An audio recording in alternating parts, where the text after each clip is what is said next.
Hi, hello everybody. For some of you that know me out there, I got this wonderful opportunity to spend the afternoon with Peppi. Hey Peppi. Hello. I'm, you could say, a bit of an idiot when it comes to understanding about nature. You know, if you left me out in the barren fields for long, I don't think I would last. So for me, permaculture is quite foreign still. When I mention permaculture to people, even that word and the terminology is still quite foreign. So I've wanted to create this video with somebody who's, you know, 10 years a professional and really has created an amazing oasis here in Malta. Some questions, so enjoy my inquiry into permaculture. So first of all, would you give me an idiot's guide definition of what permaculture is? Permaculture is a genius umbrella term.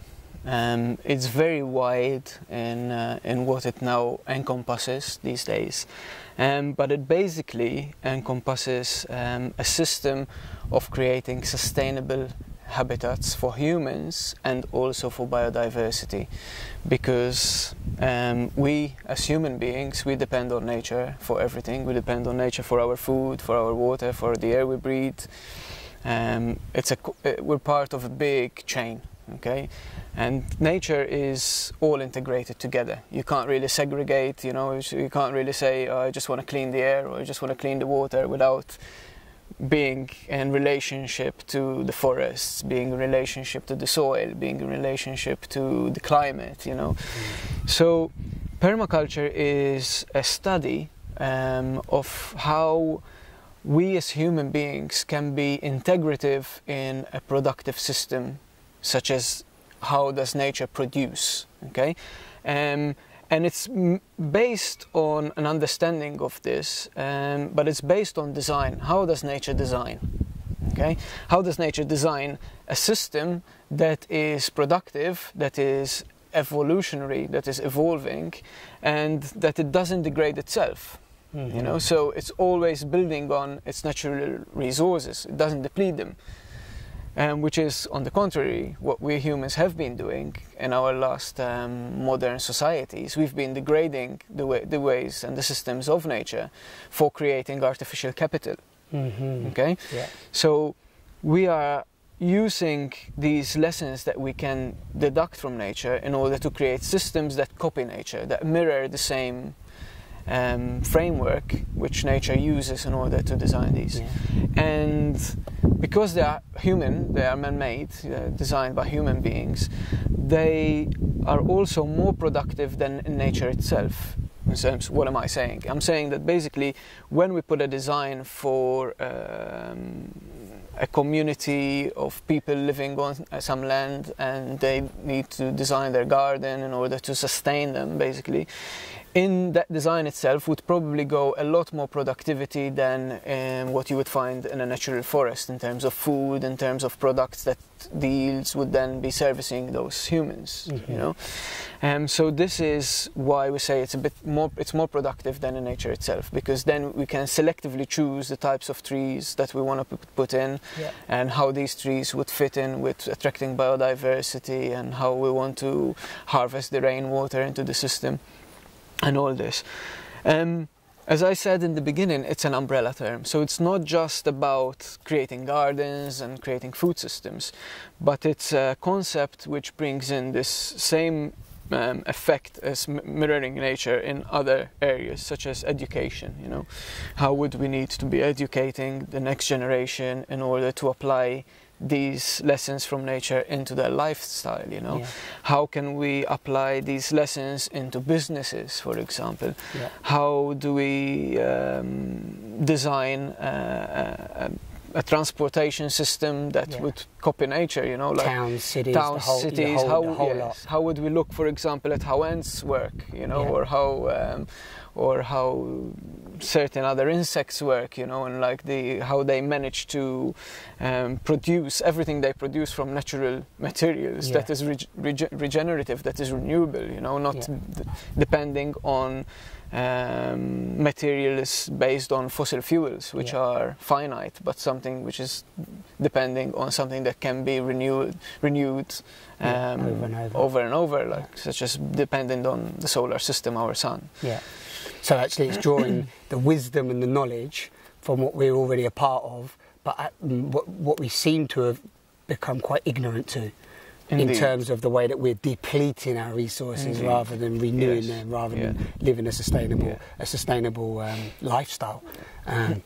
Lovely description. So, you know, and also it's opened up how vast it really is, you know. So yeah, it can start, you know, small time for people in the garden and so on. But we're talking really, what would you say when I say, like, talking really potentially what is needed for the continuation of our species? Just to play with that as quite a big thing to say, but yes, you know, you've put it really nicely. Even in terms of like what we've already knew, you know, like what have our ancestors been doing before we created this mess. So we learn and bring in these lessons from our ancestors and the tribes of around the world. You know, how did they manage to live in a natural cycle with nature, without destroying what they're actually dependent on. And also, yes, it's about bringing this knowledge and sharing it, which as widespread as possible, so that people can engage in it at different levels. You know, like whether it's their home, whether it's their community, whether it's their school, be it whatever term it is. Yes. Yeah. So what I'm getting from this, tell me if I'm wrong, but actually permaculture is a language. It's a language. It's a new language that we can embody and learn, and which will connect us to what we've already been experiencing. That's how I'm taking it. So, you know, when I say that word permaculture, we're talking about a language. Yes. In fact, I like to ask people who come on the courses, you know, like, what do you understand by the language of nature? Yeah.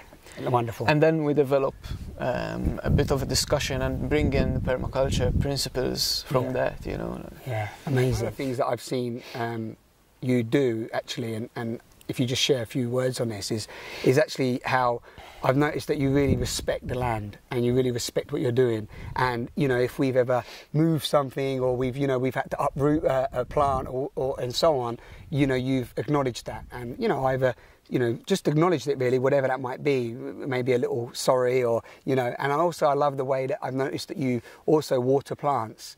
You know, like I'd probably come along with a bucket and pour a bucket on, you know, to some extent. But you know, you use your hand and you sprinkle the water on, and there's just a sense of a real, just a mutual respect.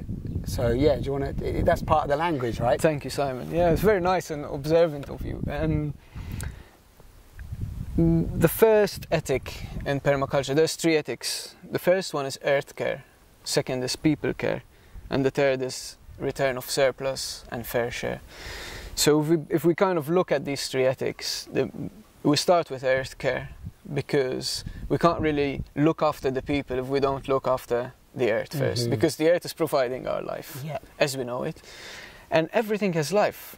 There's life everywhere, and we are a tiny, minute piece of this whole orchestra of life. Yeah, the soup of creation. And this is what I like about the permaculture ethics and the principles is that, like, in a way, it's humbling to be observant and to learn from nature, and it's humbling not to be egoistic and have our ego first. It's like, I am the owner of this land and I can just do what I want. It's not like that. It's only me here. It's you know, I'm just a temporary life form on this piece of land, and it was here before me. I'm just coming and I will go, you know, and life will take shape again. Yeah. And so I think it's only respectful to just acknowledge that and be grateful to whatever you're given in that life. And if you have to misplace, or if you have to destroy some weeds, you know, those are still life forms, you know. And if you do it with respect, it's a lot better even for you, you know, because what you learn from the whole journey It's a lot more than if you just go ahead and you just go with what you've got in your head and want to do that. Without a care in the world. So it's a mutual thing. Yeah. Yeah, so that respect, you're already noticing through gratitude and appreciation the respect of what the land's given you, life has given you, and it's a natural give and take. It's a simultaneous flow of energy. Yes. Yeah, really wonderful. Love that. I love that. And I'm just going to repeat for the people listening. So we got earth care, number one, respecting the earth where we came from. People care, and then the regeneration of resources, giving back and reusing and so on. Care. In a way, it's quite spiritual. Yeah. You know, you can put it that way. Yeah. Because when you look at the ethics themselves and you study them, it's bringing out the acknowledgement that life is sacred. You know, in all forms, life is sacred, and even if people from different backgrounds can use permaculture differently and have their different beliefs and still apply the design and the attitude differently, you know. So it doesn't belong to any religion, or permaculture teaching shouldn't really influence any beliefs, you know. It's universal. But it's at the basic of it is spiritual. Yeah. You know, because if you respect life, and if you also respect your fellow beings and you help other fellow beings by your work and by your teaching, then that is spiritual. Yeah, yeah, lovely. Yeah, I really feel that and appreciate that. So I think the last thing I'm just going to ask you, is that because you've spent 10 years building this amazing oasis for now people to come and visit and see and experience. It's almost like this is a prototype of what is possible as well, you know, which I love, to give people that awareness that are even thinking about permaculture. I suppose is through your experience with that in that 10 years, is it permaculture has brought that to you as well, or prior to that was you always quite a in touch with nature, in touch with the land and so on? As you say, since your study of permaculture, has that really brought that that simultaneous respect for respect for life? Yes. I've always been, as a child even, I've always been attracted to natural places. You know, I've always like running into the valley or the beaches and building tree houses.